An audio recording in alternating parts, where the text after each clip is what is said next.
One of the discussions that we've been having in hallways and in breakouts, a little bit in here too, is about where we go from here, right? So we just wanted to offer another venue for you to be able to give us your ideas about where we go from here. There is an email address that I'm going to give you. I think many of you know it already, but it is edpartners, that's edpartners, not case sensitive, at ed.gov. As you leave here and you have time to go back and reflect, think about how we can do more to carry this forward, whether it's based, in the private sector or configured in another way. Of course, the next administration will make its own decisions about what it does, but I've already heard a lot of ways in which you intend to carry the initiative forward in your non-governmental sectors and work. I was in a great breakout yesterday where we heard some terrific ideas about how this is going to be carried forward. So we want to continue collecting those ideas and sharing them with you so that we can make sure that this movement continues and flowers in the way in future years just as it has in the past. So we'd appreciate it if you would do that. I want to do two more things before I turn over the podium. One is, speaking of the Ed Center, I want to just pause for a minute to thank the staff of the Department of Education Center for Faith-Based and Neighborhood Partnerships, who have done such a terrific and tireless job of putting this together, not only this year, but all of the previous years. So I would like to ask the staff of the Education Center to stand if they would, and I think Brenda's in the back, but I hope she'll stand with us. Here she comes. Brenda Girton Mitchell, the fearless director of the Ed Center.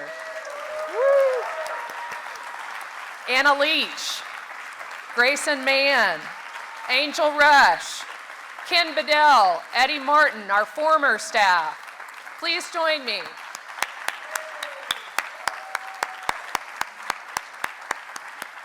Thank you so much for your efforts. I can tell you from watching these folks, I think you know it too, this is not just doing normal work. This is a cause of the heart for this staff. And so you see it, it shines through, but I just wanted to make sure that you knew that. And they heard from me a special word of thanks as well. Well, the second thing that I'm going to do is introduce another wonderful colleague in this work, the CEO of the Corporation for National and Community Service, Wendy Spencer. You all know Wendy. She's been with us for years. She's been with us throughout this project and done such outstanding work. And for her, this is a labor of love as well. Wendy was appointed years ago and confirmed unanimously by the Senate. She has worked in administrations that are both Republican and Democratic.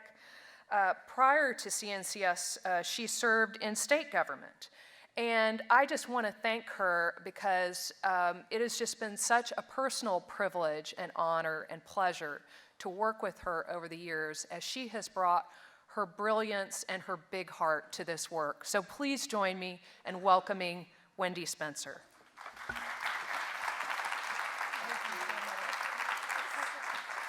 Thank you. Good afternoon, everyone.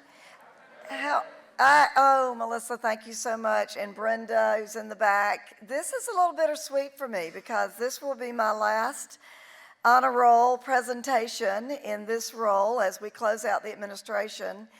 And so I've got a little bit of, heartstrings are tugging, but I'm reminiscing about the wonderful things that we've been able to accomplish together with the White House and the Department of Education and so many other departments. So I thank you for joining me in this wonderful opportunity. And our organization, the Corporation for National and Community Service, today we have 80,000 AmeriCorps members serving all over the country, 270,000 senior corps volunteers serving in 50,000 places around America today, which is really, really amazing. And what's really fun, in 2 weeks, we will induct the 1 millionth AmeriCorps member. Is that amazing? 1 million.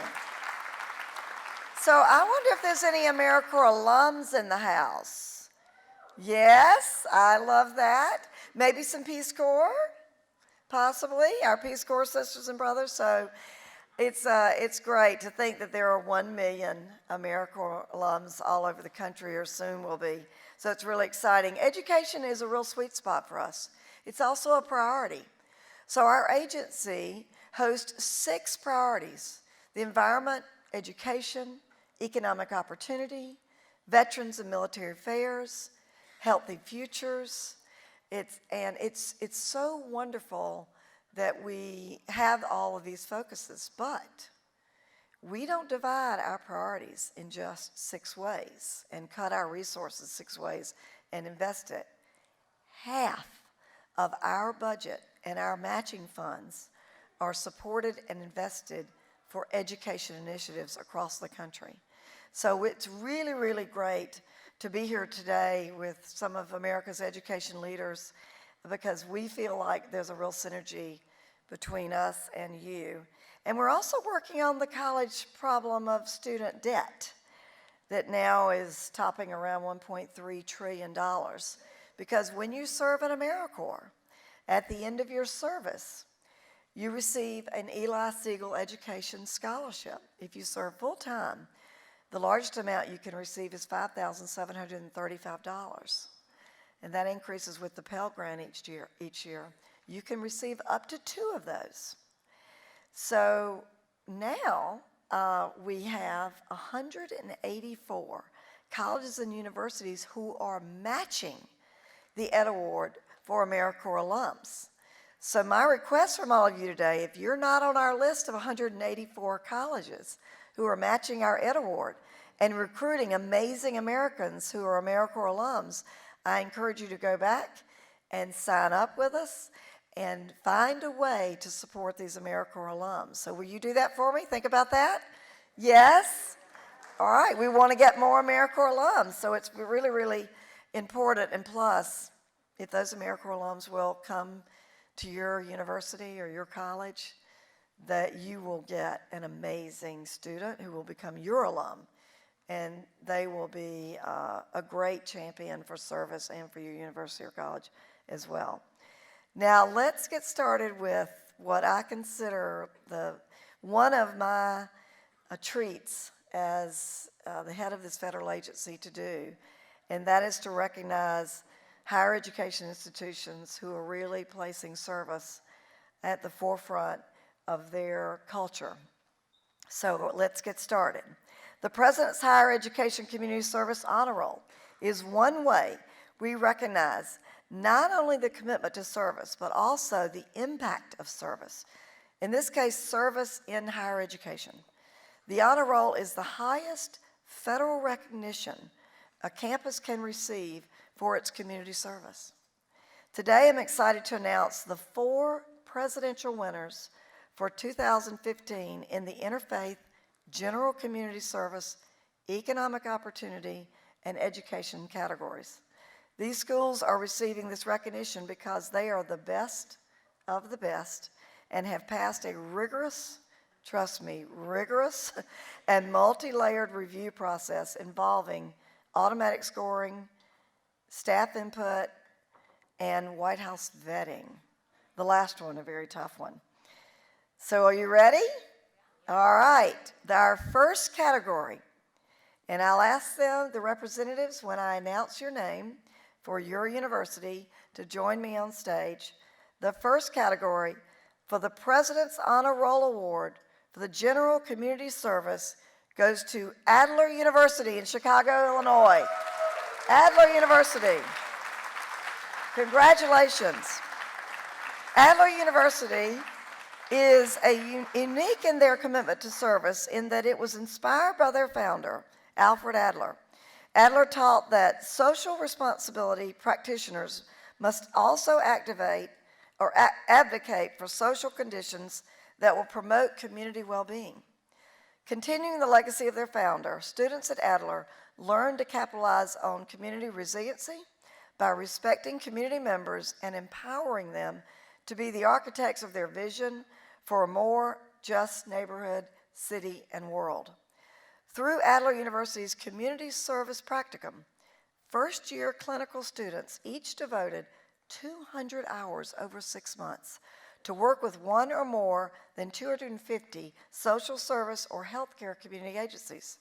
They also were involved in developing education awareness initiatives, conducting research, building programs, organizing communities, writing grants, advocating for sustainable change in community health, and so much more. Adler University also requires master's and doctoral students to complete more than 500 hours of clinical training through their clinical training programs. These programs focus on providing community-embedded psychological services. Overall, more than 1,000 students have contributed nearly, and this is amazing, I thought at first this was a typo, but contributed nearly 755,000 community service hours just in the last year. Unbelievable. So join me in congratulating Adler University once more for earning the President's Honor Roll for General Community Service. Congratulations. It's really amazing. Our next category for the President's Honor Roll Award for Economic Opportunity goes to the University of Northern Iowa in Cedar Falls, Iowa. Congratulations. The University of Northern Iowa is connected and committed to always improving the Cedar Valley community with over 78% of student body volunteering during the 2013-2014 school year. Folks, I want to tell you something. That's 3 times the national average of volunteering. That is pretty amazing.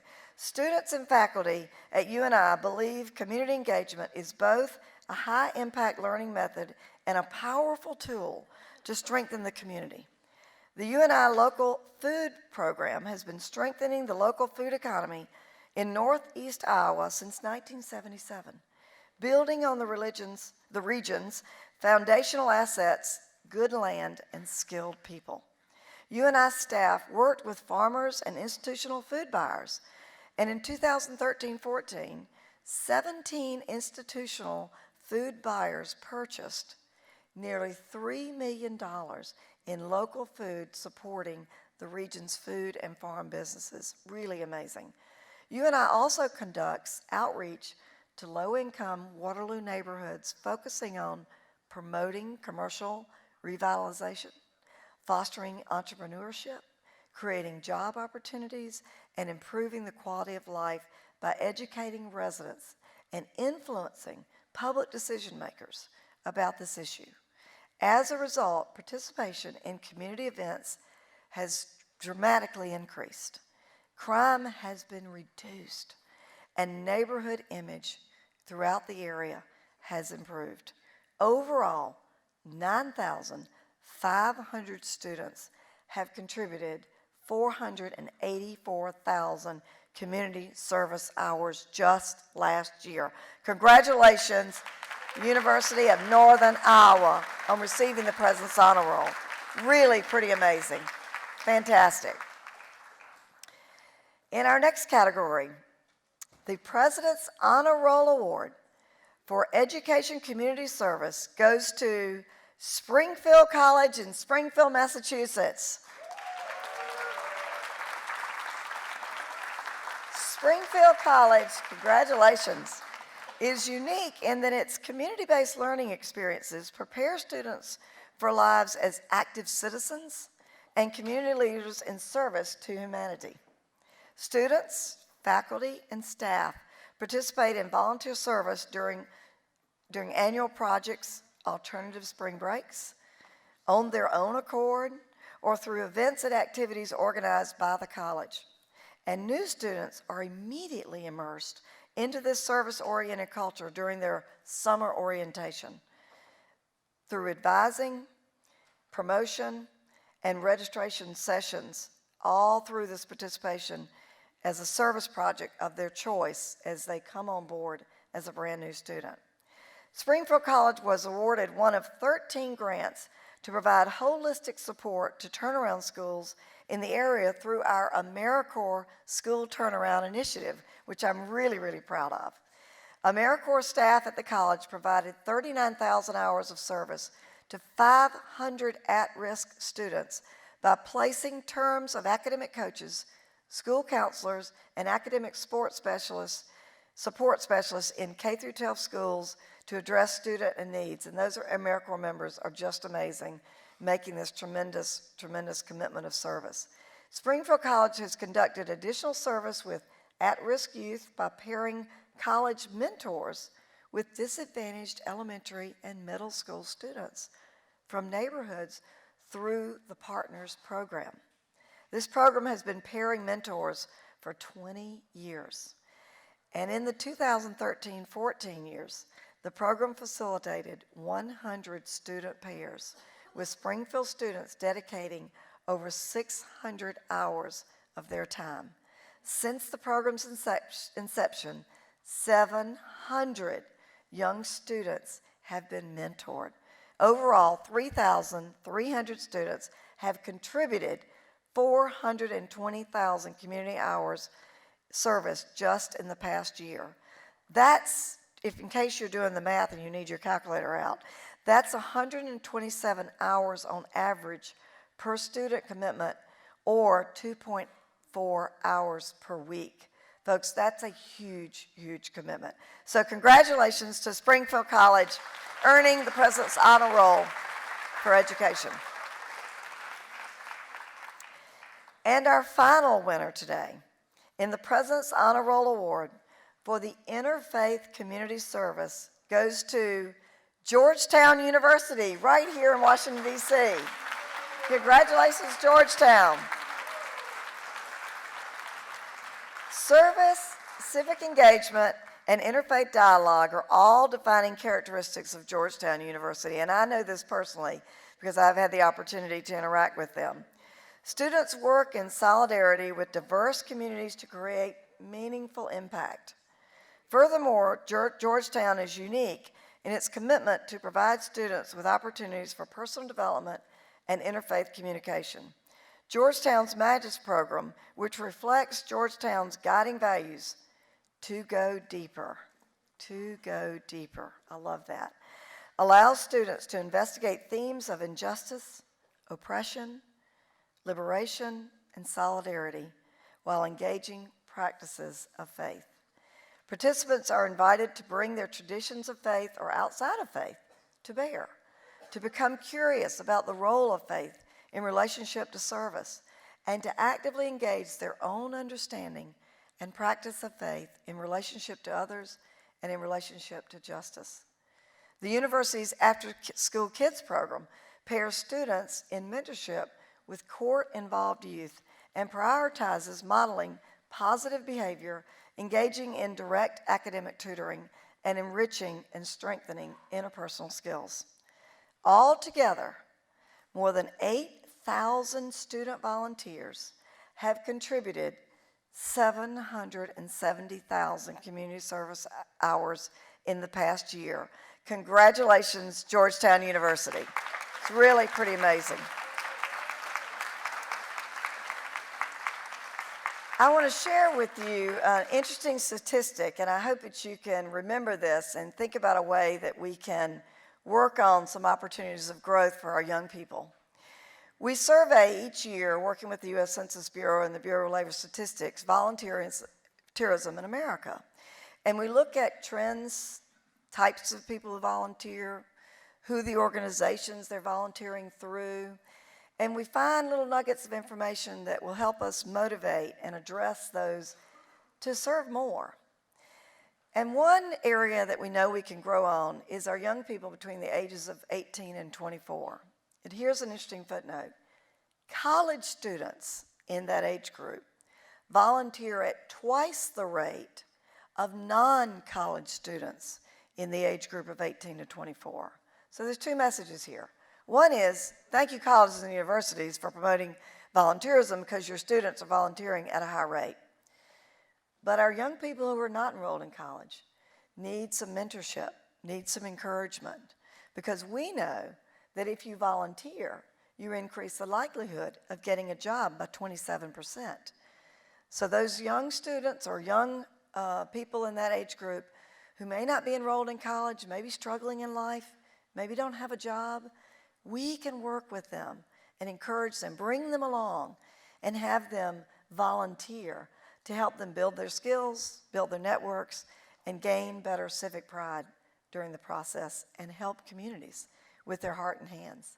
So I think that I want you to take that message with you and think about how your college or university and your role, wherever you are in higher education, can help promote more college students volunteering, but certainly those who aren't enrolled in college to volunteer as well.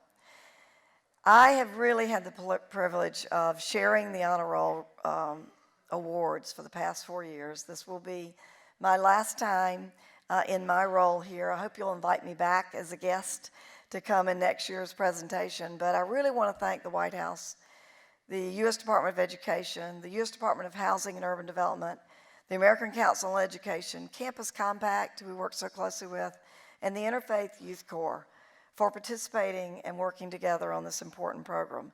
And I really congratulate our President's Honor Roll winners. You are stars, leaders, and your challenge now is to share your best practices with neighboring and other colleges and universities, either near you or throughout the country. So thank you, congratulations, and Godspeed.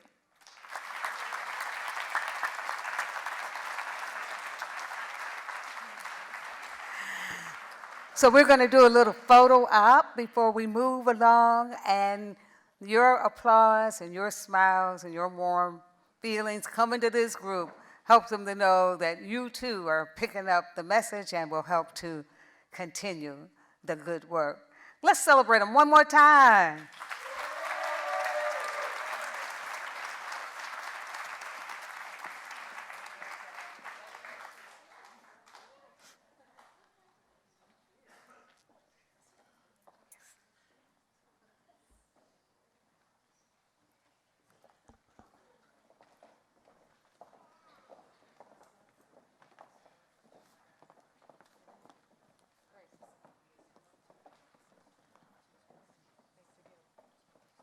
Thank you.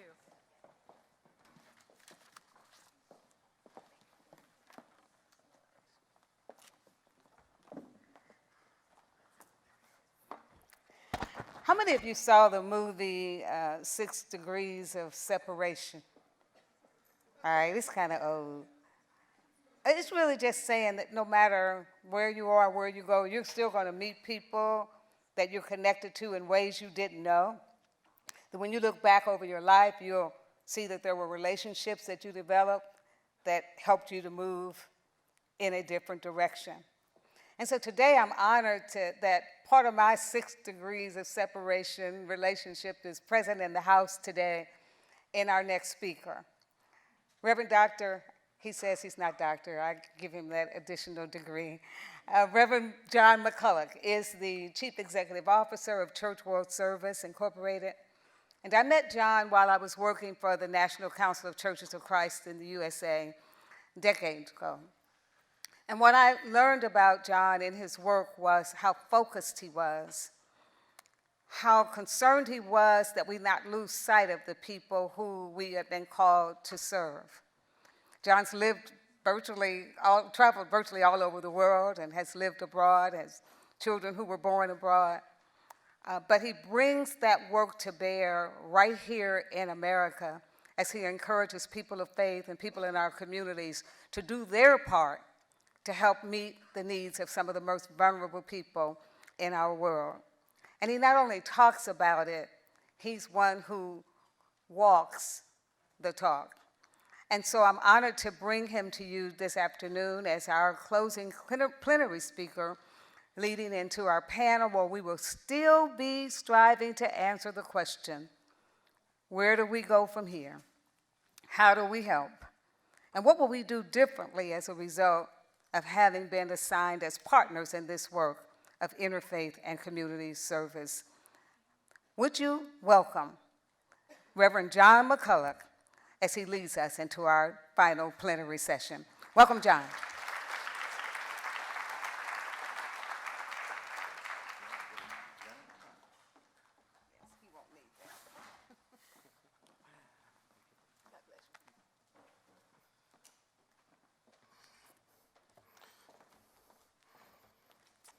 Well, thank you, Brenda, for that very kind and warm introduction. And it certainly is a great privilege for me to be within the 6 degrees of separation with you. That's really been a great privilege. And I think I would be remiss if I did not take this opportunity to, as a citizen of this country, to simply express profound gratitude to Brenda and to Melissa Rogers and to Wendy Spencer for their service and leadership to this country. Our national enterprise is only as great as the people who lead us. And these 3 remarkable women have been tremendous leaders. So won't you please join me in expressing appreciation to them.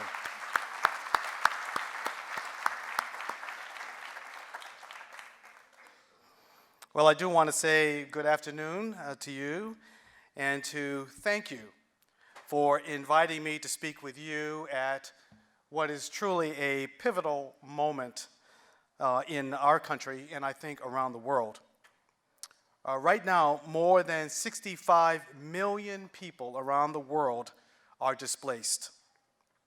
Every day, 34,000 people are forced to flee their homes, leaving behind their possessions, their communities, and their sense of belonging. We are facing the largest refugee crisis of our generation, and one that demands immediate attention and action from every country and every community. Indeed, I think in one sense, for the younger generations of our times, this is perhaps and hopefully will be the greatest humanitarian crisis of your lifetime, that we will never face anything more tragic than this refugee crisis that we're facing today. We should not be mistaken. This is the face of an injustice that we must address. Earlier this week, leaders from around the world gathered in New York at the first ever United Nations Summit on large-scale movements of refugees and migrants. President Obama hosted another Global Leaders Summit to further discuss solutions to this urgent issue. As I witnessed these global leaders discuss how their countries can commit to finding solutions to the refugee crisis, I was also reminded of the actions that countless people around the world are already taking to assist refugees and the ways in which each of us can make a difference in this crisis. As the president and CEO of Church World Service, one of 9 refugee resettlement agencies in the United States, I am frequently lucky enough to observe firsthand the incredible welcome people just like you and I show to refugees who have been resettled in their neighborhoods. In cities across the United States, Church World Service and other resettlement agencies collaborate with local stakeholders to create welcoming communities. Through partnerships with government, business, and community leaders, we work to ensure that refugees and existing community members have the resources they need to grow together and build a brighter future for the community as a whole. This means connecting refugees with the social, health, educational, and community contacts they need as they rebuild their lives while also sharing their resilience, experiences, and skills with the broader community. Over the last year, as the refugee crisis has garnered international attention, we have been increasingly asked how communities can help.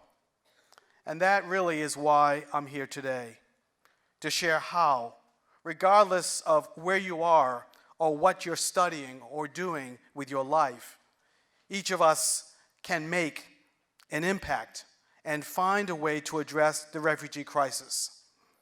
Specifically, I would like to focus on how young people in our colleges and universities can make a lasting difference in their communities and in the lives of refugees.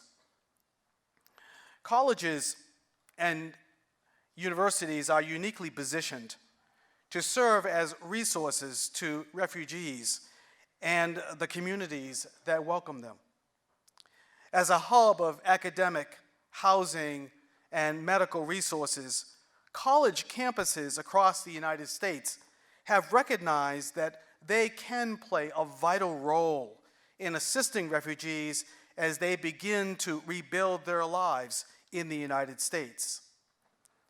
Guilford College in North Carolina is just one example of how a college community can be a partner in the resettlement process. In Guilford, one professor recognized the unique resources colleges can provide to refugees. Hearing about the crisis and Pope Francis's call for every Catholic parish to welcome refugees and migrants, she, like many of us, wondered how she could make a difference when faced with such a complex global issue. But looking within her own community, she recognized the unique resources colleges and their students can provide to resettled refugees. And she was so moved that she founded the movement Every Campus a Refuge, providing resources to universities across the United States to get involved in the resettlement process and find their own solutions to the refugee crisis. And we'll hear more about this successful venture and others like it in the upcoming panel. I can't speak with intimate knowledge about this. I can say that there are dreamers in Boston area colleges and universities, and those of us in student affairs, spirituality, dialogue, and service campus ministries, we exist to serve all of our students. And as we speak about refugee issues, it's also important to speak about immigration, and we do educate our students, faculty, and staff through major fora, such as the one that one of our faculty, Governor Michael Dukakis, hosted this week, and other events about these issues. And we host Global Citizenship Project pilgrimages that bring students and interfaith students, especially, to places of conflict, places where justice is at issue. For example, a pilgrimage from Selma to St. Louis and Ferguson, or more recently to the Arizona-Mexico border to learn from Sanctuary Movement, New Sanctuary Movement, and others who are directly addressing questions of undocumented people and their children. Thank you. Others? I would just add that, similarly, this isn't something that I could speak with intimate knowledge to, but I think my hope coming out of doing more intentional refugee work in the last year is that we can enter into more of these conversations on our campus, and that's an entry point to talk about the larger immigration and refugee topics that are affecting more of our students. That hasn't been brought into these conversations before, but that's kind of the impetus to view these not as political issues, but as humanitarian and human imperatives for us to further explore. Great. So our next question is, we've heard that the U.S. will be taking 110,000 refugees this year and over 3 million refugees since the 1980s, and that we're the largest humanitarian donor. But with the crisis that's going on in Europe and other factors, should the U.S. and its students question and promote more? Everybody agree? I think speaking on behalf of the government, yes, ask us to do more. Next we have, what kind of challenges did the community present to you when you proposed the Every Campus a Refuge program, and how did you overcome them? So I think that's for Dr. Abdo. I'm very fortunate in that Guilford is that kind of place. We're quirky and weird, and for us an idea like this was not radical. So when I went to my president, I said, I need a house because I'd like to assist with the resettlement of a Syrian family. She said, of course.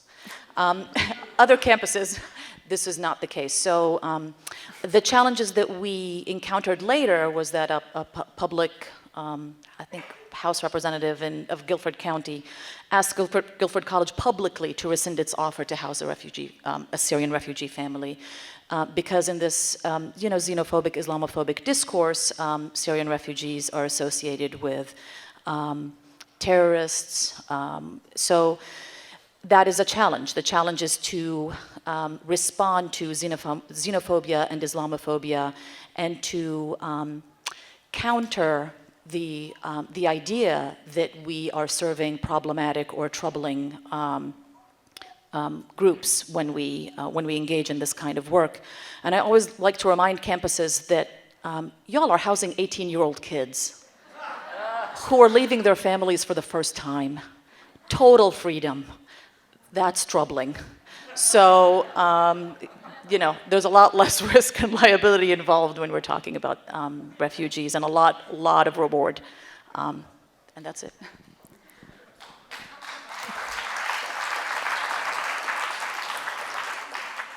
And I think Ken would like to come back to the last question a little bit.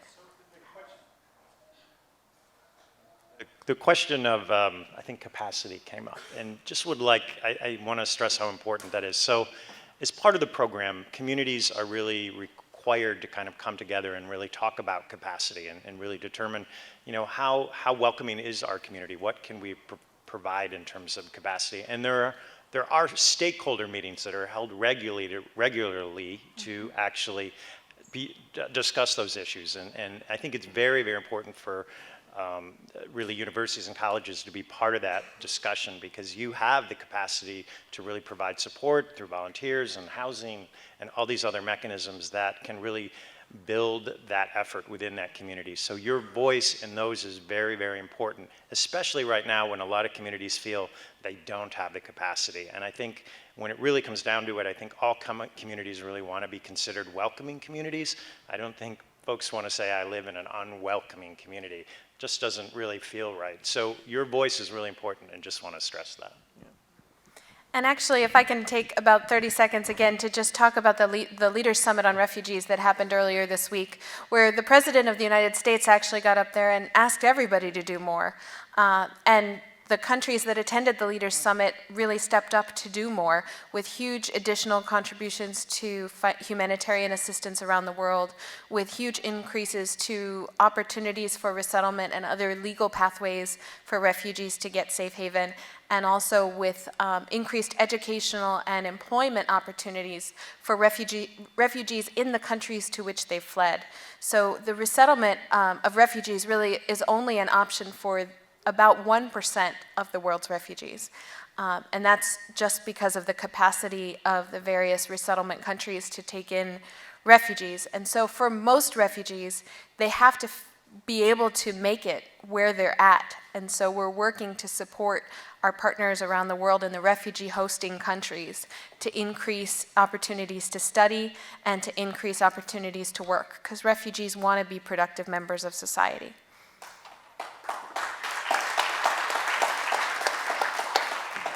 I'd actually like to extend that last question on challenges to the other two universities. What kind of challenges did you each face, and also to Mohammed, in implementing the programs that you have had such great success with?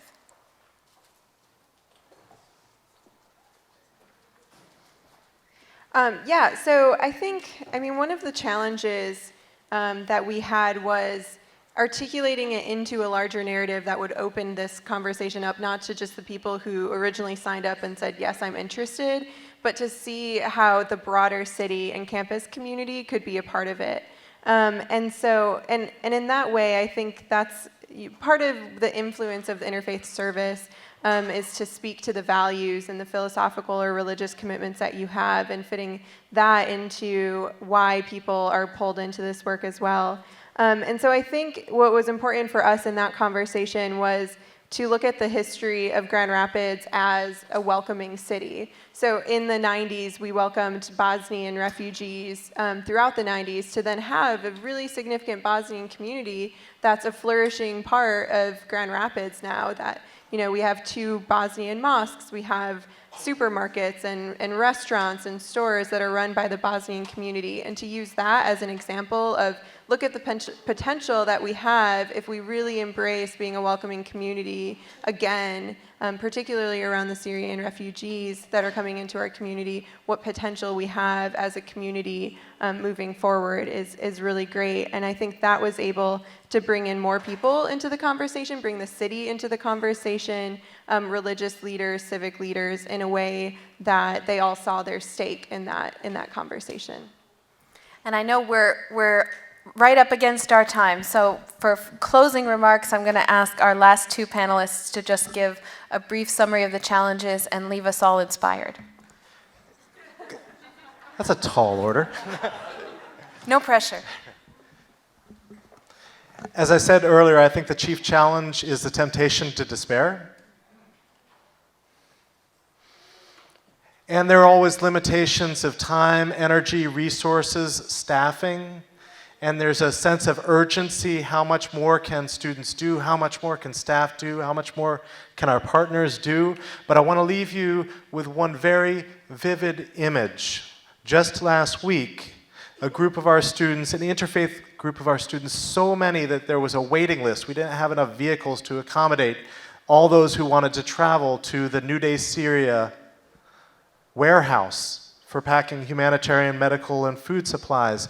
We drove up there, and in the dark of this enormous warehouse, there were a surplus, an overflow, all the material medical aid you could require, you could ever ask for in the world. And looking at the gifts that donors had made, holding up a Muslim man's cap and recognizing he had given that, or his spouse had given that, and somehow that will wind up on the head of someone halfway around the world, or children's clothing, and really seeing the threads of each of those items of clothes really as a thread of the love of God that binds us all. And then as we were putting together the container, they've shipped 60 containers, millions of pounds of material and medical aid, putting together this container in the back of a truck and watching the great care with which this Lebanese man, this volunteer, was putting together these puzzle pieces so that just one more thing could fit. I recognized that this is an enormous puzzle. This is an enormous puzzle solving the Syrian humanitarian catastrophe, and it's one that each person can contribute their head, hands, and heart to, and just one little piece, one little small gesture of love, one little creative action, one little nonviolent witness, one little vote, one little phone call, one little advocacy, one little miracle. Thank you. And final words before we turn it back over? Really briefly, because we are young, refugee, and many other awful things, we were actually not taken seriously, underestimated, and we have been running the organization with no support. We have been contacting all the organization, governmental, non-governmental, or the organization. But since we are an organization by and for refugees, we were getting nothing. But we actually, succeed this. We changed this since coming to here, addressing, bringing many voices to that summit. So right now, actually, our inbox, Civinel, is exploding. So yeah, that's it. Thank you. It was a tall order, but I think you all delivered. I certainly feel inspired. And now I'm going to turn it back over to Reverend Brenda Girton-Mitchell for her closing remarks.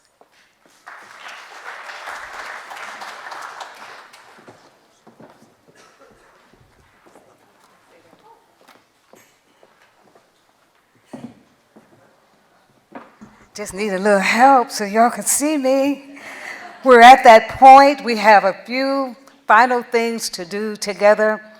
It was called to my attention that when Wendy Spencer acknowledged the winners of the 4 major categories, we did not take that moment to also recognize that we have 60 other schools who had representatives on the honor roll. So if you are still with us and your school was on the President's honor roll, would you just stand so that we can acknowledge you quickly? All the honor roll schools.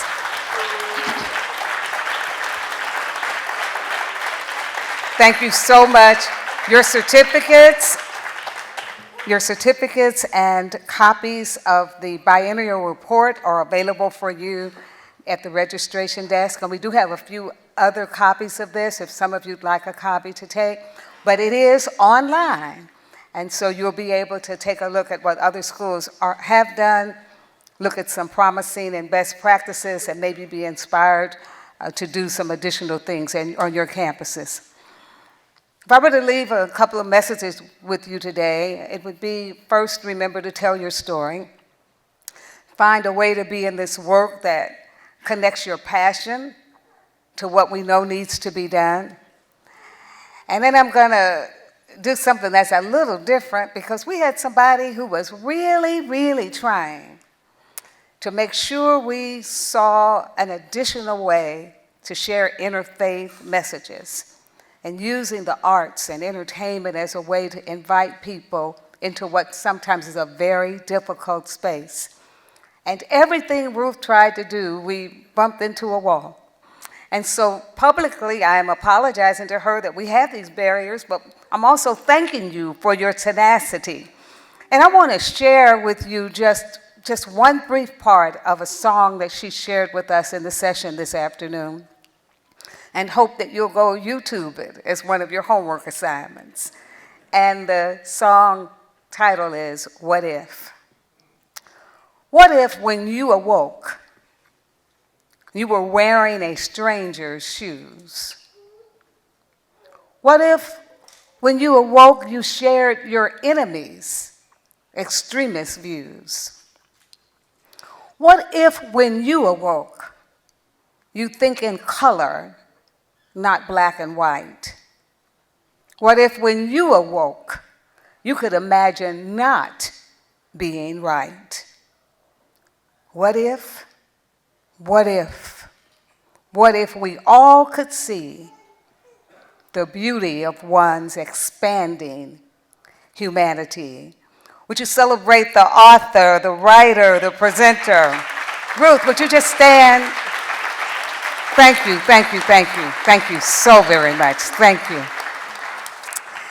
And then she was singing a cappella because we couldn't get the equipment to start, but she went on. And that's the kind of commitment it takes. We overcome the barriers, and we do what we feel that our spirit is leading us to do, to be positive voices in this interfaith space. Promote AmeriCorps and Church World Service. Find those ways that you can help expand capacity. And then embrace the understanding that whatever our faith tradition is or not, we can live in peace together. Javier shared with us, and I shared on the opening slide this morning, that one of his ways of giving back in this movement was to create faith in peace. You can have your picture added to this beautiful mosaic by simply going online to Faith in Peace and loading on your photo with the peace dove sign and a little statement of why you believe peace is important. Every step we take together matters. I think I've done everything Anna told me to do. I just want to one more time acknowledge Anna Leach. When Ken left us, I don't know how we would have done it without her. Stand up, Anna. Stand up. Come on, yeah, woo!